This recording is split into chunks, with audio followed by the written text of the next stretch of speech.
Welcome back to SMM Grand National, the DOTA tournament for 2010. Myself, Tobi here with the lovely Killy Milkies. We're here for some awesome action. We're going to start the game right now. Get ourselves going. Mineski versus Deity. If you're not at the front, get yourself down here now. I see seats. There's places to sit. You get yourself up here, and we'll get ourselves right into the game. Who's going to come out on top? That is going to be the big question to actually come out right now. Obviously, we are in the round of 16. This is still the first round of round 16. We're not in the losers. We're not in the winners bracket just yet. This is literally how we actually get everything else to happen. And we are now getting ourselves in. Not quite sure who actually won the toss, but we're going to find out right now. So we've got MG. They're actually on the Sentinel side. Deity will be for Scourge. It's got a bit of a pause here. Question mark. I think we've actually got a couple of visions here. Captain's mode number 2 coming on out. Just making sure the picks are on the right side, as all the teams will now actually get themselves a little bit closer together. Of course, Kelly. Kelly is the lovely lady here. She's controlling your camera up there for everyone who is watching here live at the place. Kelly, we should have an awesome game. It should be fantastic. She's literally completely focused right now. Very focused. All right, so we'll get ourselves into the game right now, go ourselves through the bans right now. We have Syllabear being banned, Pugna being taken out here by MG. You jump yourself over to the Deity lineup at the moment, and we'll have removed Alchemist as well as Batrider. Batrider was seen a lot during the last game as well with that last 2, able just to pull him on through. He was going for the Flame to actually pull out an Evoker. Not going to happen for that one though, as we see Beastmaster coming up as a 3rd ban from Deity right now. Obviously 3 bans, and we have 3 picks to come out. So MG, they've got 1 more to actually come up for the lineup. Counting on down the time to 22 seconds and 90 extra left here before they actually have to make a pick here. But it looks like Deity, just like they're all just crowding around at the moment. It's like, who are we going to go? Doombringer's actually on the ban pool at the moment now. So there's a lot of heroes still open up here. Windrunner again. Windrunner is just like the most favorite hero, I think, at the moment to actually be in this lineup. For any lineup, in fact. Just that shackle shot's been so powerful so many times during the big group fight, especially when everyone starts to group up, go straight over the top, can pull people out of place. ES and Morphling, the first 2 picks coming out here from Mineski. He jumps himself back over to Deity right now. Who are we going to pick up? We still have Broodmother is actually in the lineup for the moment. So keep your eyes open very close to see if Deity even want to pick him up right now. With Windrunner, Broodmother wouldn't actually be a bad option to actually come out and then throw maybe one more support in. Grab yourself a Lion, grab yourself someone, grab yourself a CM, or VS might even do it as well. So Deity grabbing up 1 more of their support heroes. And they got 1 more pick before they throw it back over to Mineski. And then we actually go into our last stage of bans here. So counting down the time, still Syllabear really been favored. Ooh, SF. SF is our 3rd pick coming up here for Deity right now. Want to really say on top, CM actually is the last pick coming up here for MG, so maybe they have something else up their sleeve. The ban pool is now what's going to come in now, and well, all those heroes which we would have expected to come out, like maybe Venomancer, maybe Broodmother, heroes like that, should actually be removed during this period right now. In fact, Lion is the first hero for the Deity should ban. It's probably my fault for suggesting they should actually pick it. So the fourth one being banned up now. We jump ourselves back over to MG. What's in their minds? What they want to ban right now? You look at the Deity lineup. There's enough DPS that's going to be coming out at the moment from Shadow Fiend as well as Windrunner. You couple it on top of the fact you actually had the Vengeful Spirit Commander on top of it. They removed Witch Doctor, so just moving 1 support apiece. Obviously, if they can actually limit the amount of support that does actually come out. Alchemist, he got banned out. We've lost Lion. We've lost the Witch Doctor. CM's already been picked. VS has already been picked as well. It's going to force Deity to be a little bit more creative with what they want to come up with. We still have 1 more ban to actually come out, so we're not completely out of the bans just yet for who's going to be removed. I still can't believe the fact that Broodmother's still in here, so leaving him up just to the end if they want to push him. Wouldn't be surprised if Mineski, if he gets past the ban pool, they would pick him up, and Deity make sure that doesn't happen.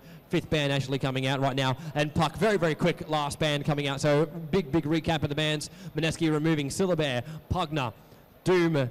We also have Witch Doctor and Puck all removed. Jump yourself over to Deity. We have Alchemist, Batrider, Beastmaster, Lion, as well as Broodmother all removed. We do have a jungler now coming in as well. Tinker is going to appear here for MG, so we might see the return of the B Team Tinker. We've only seen one Tinker up here on the main stage so far, and he wasn't even able to get BTs. He got shut down so badly, so it's going to be a big thing for Deity to really jump on top of that Tinker. Make sure he doesn't get on top at the moment, because if that happens, then everything's going to be a little bit of trouble.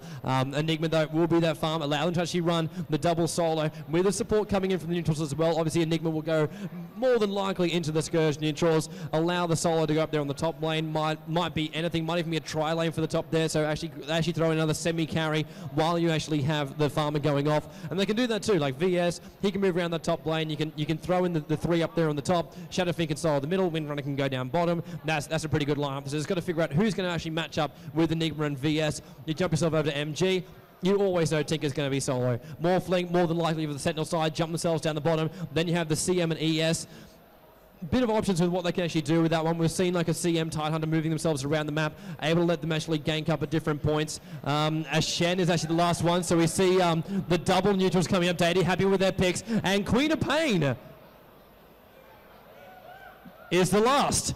All right, Queen of Pain, the last one from Mineski. So Deity versus Mineski, round of 16, who goes into winner's bracket, who goes into loser's bracket? We're about to find out. What I love is the man who is playing Nevermore.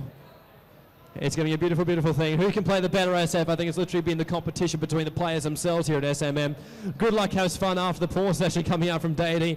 We've got a call to actually wait at the moment. It appears like one of the Deity computers has actually decided to stop and flash a hell of a lot. That's not a technical term, that's just what I'm calling it. He's now back in the game. Okay, we're good to go. We're good to go. They're just building the suspense up a little bit further.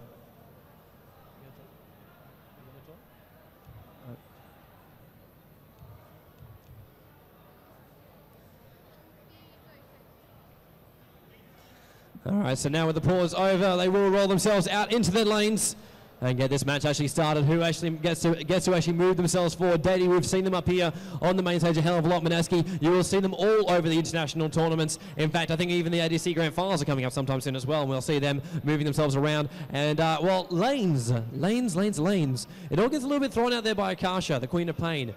How does she want to work her? Obviously, she's just one of those heroes. You want to try and get farmed up as much as you possibly can. Pan will be playing as our Akasha. Actually, does on half a little spectator glitch just then. So Pain on there. And just keep your eyes open very, very closely for the lanes to actually go out. Obviously, tri lanes. We've seen it before. Exactly the last game with what happened with Enigma as well as Shen. You can go into the neutrals, into your own neutrals. You can even put the power down the Sentinel neutrals and try and claim them off a little bit further. There's a lot of options you actually have when you actually have two neutrals of that ability.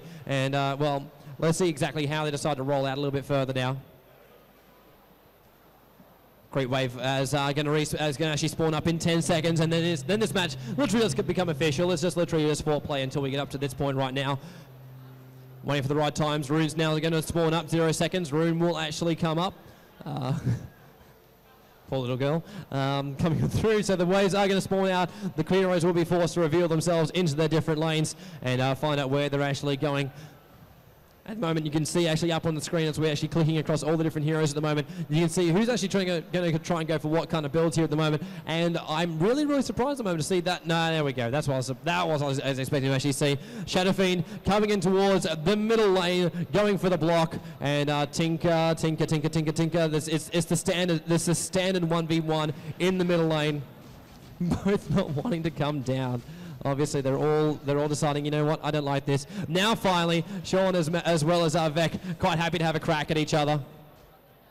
Watch your eyes very, very closely. They want to make sure that these mids stay up very, very closely. Go up towards the top lane. Windrunner's up there on the top lane with the Ring of Protection. Wants to get it up into a Alliance as soon as she possibly can. Vengeful Spirit also running around up there for Deity up there on the top lane. There's no one else even close at the moment. More than likely Queen of Pain. Queen of Pain is a very good solo hero. Just to be very, very careful of those neutrals if they do come out, if they do try and actually attack you too. So there's something very, very cautious of. At the moment, we're still missing that roaming combination of CM and ES. It was a CM Tidehunter roaming before, and now it's those two because they're not appearing in any lanes down the bottom lane. It's just a Morphling going actually nuts down there. There's no one down there because this happened last time as well. You can predict what's actually happening quite easily. I'm not going to explain it because the players can actually hear us, so I will be very easy. Of course, Shadowfiend in a little bit of trouble. This is what the Rome was waiting for. ES, he's just popping off those clarities. Doesn't have enough for another fissure just yet. Now he does, but he'll still be on cooldown.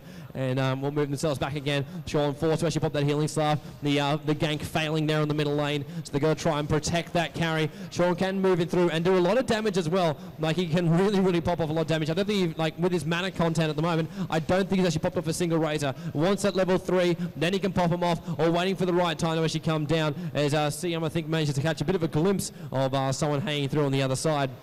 This top lane, though, is really starting to get me worried. Windrunner is free farming. Ferrari, we've seen him do carry so many different times. We've seen more fooling before. I think we even saw, what do we see, Shadowfiend or something along those lines? But it was basically big carry hero. Do not get that Windrunner farmed up. Did not get that Windrunner farmed up. Now Tinker being paused back here. Actually, even then, Frost goes off. They want to initiate on Shan, who's forced back into the Scourge neutrals. Razor comes off, slaps the Tinker on the butt, and he will fall himself back a little bit further from that middle lane right now. Pause comes out, the call for a wait. Once again, we've got, for some reason, the monitor display going down on one of the Deity guys again, so this Milkies actually is the problem. But the pause game coming out very quickly, not wanting to actually lose anything at the moment. He's literally sitting room only at the front here. Actually, there's a couple of spots just in front of the Deity side. So those Mineski supporters who are deciding to sit on that side of the room, if you're a Deity supporter, come on down to the front. There's a couple of spaces here. I think people took my advice as well. They've actually gone all the way up to the top tier to actually have a look on down. I think even people have brought their own seats.